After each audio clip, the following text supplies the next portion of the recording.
Hello class, and welcome to Making a Worm Farm with your three fabulous scientists here today. We have the independent scientist, Sheldon Cooper, but we call her Coots for short. Over here today we have our physicist, Mrs. Professor Fuzzball.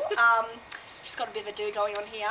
And me, myself and I am the ethologist, and my name is Jane Goodall the 17th. I can't show you on my hands, but if I wasn't wearing my good old trusty boots, I'd show you with my toes. Alright, let's get started. Okay, step one is you need all of the materials to make the worm farm. Hit me, girls. You need one pre-cut plastic bottle. Needs to be pre-cut because scissors and knives are sharp. Half a cup of sand. Some worms, because it wouldn't be a worm farm without worm. You need 3 cups of soil. 1. Some lettuce or cabbage and some apple for the worms to eat. some peat moss. And some water. Not too much. Everything nice and moist. Okay, the next step, we have our worm farm container here, and we have our peat moss. Thank you, Professor Fuzzball. We're going to put a handful of peat moss just in the base. Okay, step 3, we are going to put a cup of soil on top of the peat moss. So we've got our soil here. Thank you very much. Just put a little bit of soil in. We need our spray bottle, and we're just going to put a little bit of moist down the bottom. Oh, thank you. Not too much. You can't drown them. Or waste water. Or that. Step 5, we're going to put half a cup of sand just on top of the soil. Sand. Half a cup. Not from the beach. Okay, there we go. The next step, we're going to put a little bit of water on top of the sand. Just to moisten it a bit.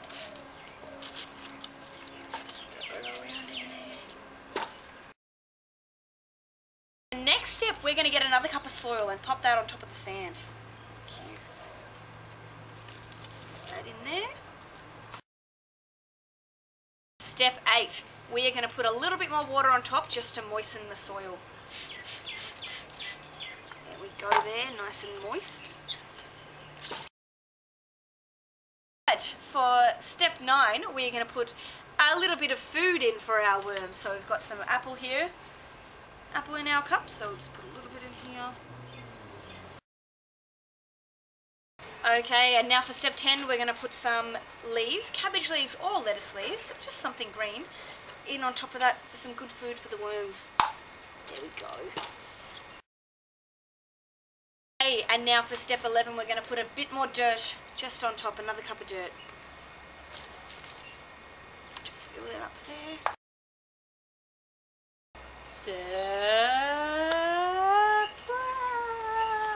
And we'll just spray a little bit more water on top to make sure it's moist.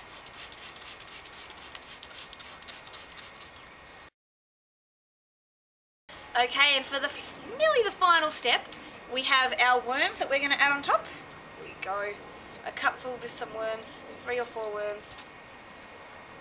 As you can see, they're just all in the top there, and they'll make their way down with the help of some peat moss, just to soften the top.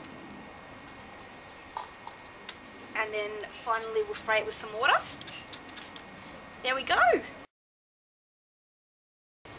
Here's one we prepared earlier.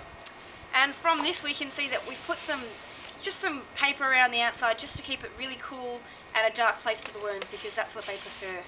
And then making sure that as we've all got our lids with our holes in the top so that they can get some air circulation through. Okay.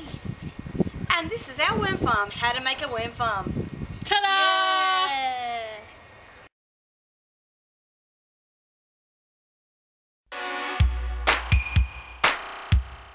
No, chickens can't fly.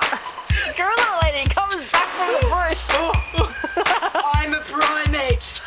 I'm not a primatologist. I studied myself. Step 5, we haven't put the sand in yet. Gloves are very important. Party and party and party and party and party.